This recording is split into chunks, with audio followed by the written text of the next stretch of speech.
अच्छा, आज हम जिस सब्जेक्ट पे बात करेंगे वो है वीज़ा, जिसके ज़रिए आप जो है यूके में आ सकते हैं। वो कौन सा ऐसा वीज़ा है जिसके ज़रिए आप विदाउट आइल्स आप जो है यूके में आ सकते हैं? वो है वीज़ा विज़िट। आप जानते हैं कि यूके में आप अगर वर्क वीज़ा पे आते हैं, आप स्टूडेंट वीज़ा पर आते हैं, तो तब भी आपको जो है आइल्स की रिक्वायरमेंट है। ऑब्वियसली उस हिसाब से आपको बैंक स्टेटमेंट चाहिए। आपको बहुत सारी रिक्वायरमेंट्स हैं जो कि आपको कंप्लीट करनी होती हैं। अच्छा, जो विज़िट वीज़ा है वैसे तो ये अप टू 6 मंथ तक के लिए वैलिड होता है, लेकिन जो इसमें बात ये होती है कि आप जो विज़िट वीज़ा विदाउट आइल्स आ सकते हैं, आपको अपना work experience, bank statement, business का प्रूफ ये शो करना होता है। और आपने यानी कॉन्टीन्यूसली आप जो है जॉब पर हैं, अर्न कर रहे हैं, तो आप विज़िट वीज़ा जो है वो इजीली अप्लाई कर सकते हैं। अच्छा, इसमें जो इम्पोर्टेंट चीज़ है विज़िट वीज़े के लिए कि अगर वो आप किसी भी लॉयर को हायर करते हैं, इसके लिए आप जो है वो खुद भी अप्लाई कर सकते हैं, लेकिन अगर किसी के थ्रू करेंगे तो वो ऑब्वियसली इसकी रिक्वायरमेंट, लीगल प्रोसीजर को बेहतर तरीके से जानता हो। अब ऐसा है कि जब आप विज़िट वीज़ा अप्लाई करते हैं 3 वीक्स तक जो है ना उसका डिसीजन हो जाता है। और अगर इन केस कोई कैंसिलेशन होती है, यानी आपको जो है वो आपका रिजेक्ट हो जाता है वीज़ा, तो आपकी जो है प्रोसेसिंग फ़ी आपको रिफंड नहीं की जाती। इसमें जो है वो आपको जो है रिफ्यूज़ भी होती है एप्लीकेशन आपकी, तो तब भी जो है वो आपको चार्जेस जो हैं इसके वो आपको देने पड़ेंगे, जो कि इसके प्रोसेसिंग चार्जेस हैं।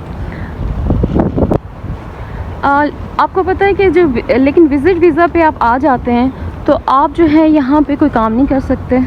ये लीगल नहीं है कि आप जो है विज़िट वीज़ा पर आएँ और आप इधर काम करें, लेकिन ये प्रोसेस हो सकता है कि आप इधर रहते हुए कोई लीगल प्रोसेस के थ्रू आप अपने लॉयर को हायर करते हुए यहाँ पे अगर कोई जो है यहाँ पे अपना कोई वर्क कोई स्पॉन्सरशिप तलाश कर लेते हैं, तो फिर आप अलाउ होते हैं कि आप जो है यहाँ पे अपना वर्क स्टार्ट करते हैं। लेकिन अदरवाइज़ जो है इधर जो है वो प्रॉपर जो है वो प्रोसेस है जिसके ज़रिए वो देखते हैं कि एक पर्सन आया है, वो कहाँ रह रहा है। आपको प्रॉपर रिक्वायरमेंट्स इसकी पूरी करनी पड़ती हैं। जब आपकी जो है ट्रैवल हिस्ट्री मेंटेन हो जाती है, ये बहुत इम्पोर्टेंट है जब आप किसी भी मुल्क में ट्रैवल करते हैं तो, और आपका कोई क्रिमिनल रिकॉर्ड नहीं है, आपके डॉक्यूमेंटेशन को रिक्वायर होते हैं जिसमें आपकी जो है वो क्लियरेंस है, आपकी जो है रिकॉर्ड की कोई क्रिमिनल ऑफेंस नहीं है आपका ट्रैवल हिस्ट्री के दौरान, आपकी जो है उसमें प्रॉपर डिटेल्स ली जाती हैं। तो ये क्लियर हो और आपकी बैंक स्टेटमेंट स्ट्रॉन्ग है, आप जो है जॉब कर रहे हैं या आपका कोई बिज़नेस प्रूफ है, तो उस बेसिस पे आप कर सकते हैं अप्लाई यहाँ पे। तो चांसेस होते हैं कि आपका विज़िट वीज़ा अप्रूव हो जाता है। अदरवाइज़ अगर ये रिजेक्ट हो जाता है आपका वीज़ा किसी भी वजह से, अगर आपको उन्हें कोई भी डाउट होता है कि ये पर्सन वापस नहीं जाएगा, इतनी इनफ मनी नहीं है कि वो इधर किसी भी तरीके से वो इतने अरसा जो है सरवाइव कर सके, क्योंकि इतने टाइम पीरियड के लिए, तो फिर आपकी जो प्रोसेस रिफ्यूज़ हो जाता है आपका वीज़ा, तो आपको जो है प्रोसेसिंग फ़ी जो है वो वापस नहीं करते हैं। ये होम ऑफिस को क्लैरिटी चाहिए होती है, ये पर्सन जो है वो वापस जाएगा और इधर इसका कोई और मोटिव नहीं है, यहाँ पे टूरिस्ट पॉइंट ऑफ व्यू से ही आया, तो फिर वो आपकी एक्सेप्टेंस जो है उन्हें कोई इशू नहीं होता है। लेकिन अगर उन्हें ये हो जाए कि ये जो है कोई इतनी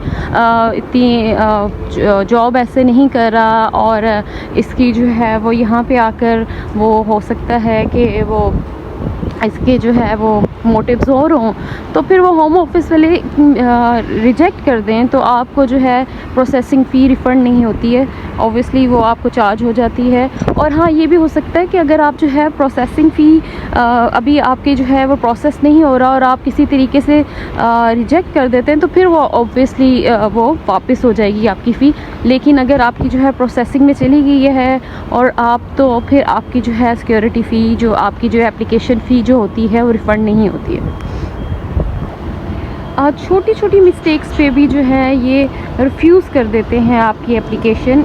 और इवन कुछ ऐसे भी लोग हैं जो कि यहाँ पे उनके कोई रिलेटिव्स होते हैं, उनके थ्रू अप्लाई करते हैं। अगर जो उनके रिलेटिव्स जो हैं वो यहाँ पे अर्न कर रहे हैं और वो अफोर्ड कर सकते हैं और उनके पास जो रेजिडेंस है कि वो जो है वो उनको बुला सकते हैं, तब भी इसके जो है वो रिजेक्शन के चांसेस बहुत होते हैं। तब भी जो है वो, क्योंकि काफ़ी लोग जो हैं वो ऐसे करते हैं कि अपने रिलेटिव्स को बुला लेते हैं विज़िट वीज़े पे और वो यहाँ पे काम भी स्टार्ट कर देते हैं और बहुत सारे इनको जो इशू होते हैं, फिर इस तरह इमिग्रेशन का जो इनको जो प्रॉब्लम्स हो रही होती हैं, इतने ज़्यादा इमिग्रेंट यहाँ पे आ जाते हैं। तो फिर इसीलिए इस चीज़ को रोकने के लिए वो एप्लीकेशन, विज़िट वीज़ा की जो एप्लीकेशन का जो है ना वो अप्रूवल रेट बहुत जो है वो लो है as compare to other visa. Work visa जो है उसका जो है अप्रूवल रेट अच्छा है, क्योंकि वो आप एक प्रॉपर प्रोसेस के थ्रू आ रहे हो, आप जो है प्रॉपर आइल्स के थ्रू, आइल्स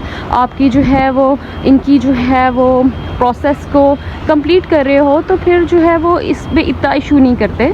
विज़िट वीज़ा पे इन रिजेक्शन के चांसेस बहुत होते हैं। और लेकिन हम जो है किसी तरीके से भी आना चाहते हैं, एक्सप्लोर करना चाहते हैं यूके को, और आपका है कि आप इतने अफोर्डेबिलिटी है, आप अफोर्ड कर सकते हैं, आप जो है आपकी लीगल रिक्वायरमेंट पूरी कर सकते हैं, इधर आप जो है वो लॉयर कर सकते हैं और आगे प्रोसेस चला सकते हैं, तो ये भी एक अच्छा ऑप्शन है।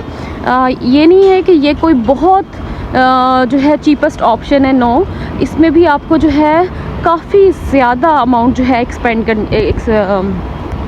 स्पेंड करनी पड़ती है, क्योंकि इस पे भी आपको जो है ना अपनी बैंक स्टेटमेंट बहुत स्ट्रॉन्ग करनी पड़ेगी। आपको जो है लगभग जो है इतना आपको कॉस्ट पड़ जाती है जितनी कि आप जो है वर्क वीज़ा के लिए देते हो, उससे ये नहीं, उससे थोड़ी बहुत ऊपर नीचे होगी, लेकिन आपको ये कॉस्टली ये भी बहुत ज़्यादा हो जाएगा। तो जो ये सोचते हैं कि जो विज़िट वीज़ा है बहुत चीपेस्ट पड़ता है, नहीं, ये कोई ऐसे नहीं है कि आपको बस अपनी जो है वो कुछ अमाउंट देनी पड़ती है, आपको विज़िट वीज़ा के लिए भी यहाँ पे अच्छी खासी अमाउंट पे करनी पड़ती है। तो ये फिर आपका डिसीजन है कि आप किस जो है वीज़ा पे आना चाहते हैं। हर वीज़ा के अपने प्रॉन्स एंड कॉन्स हैं। जो है विज़िट वीज़ा पे आप आके कोई वर्क नहीं कर सकते, आपको अच्छी खासी अमाउंट चाहिए है यहाँ सेटल होने के लिए, यहाँ स्टे करने के लिए। इवन आप इतने पैसे भी जो है वो खर्च करके आएंगे, फिर आपको इधर भी लॉयर करना है, यानी कि आपको वर्क वीज़ा से भी ज़्यादा एक्सपेंसिव पड़ सकता है। लेकिन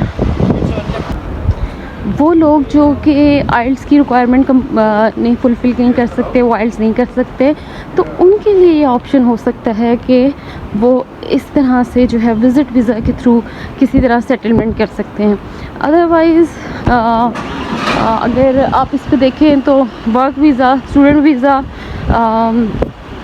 एटलीस्ट आप उस पर आके काम कर सकते हैं, आप और प्रोसेस और कर सकते हैं इसमें।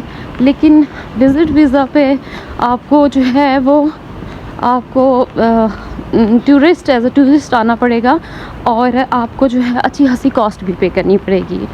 Thank you.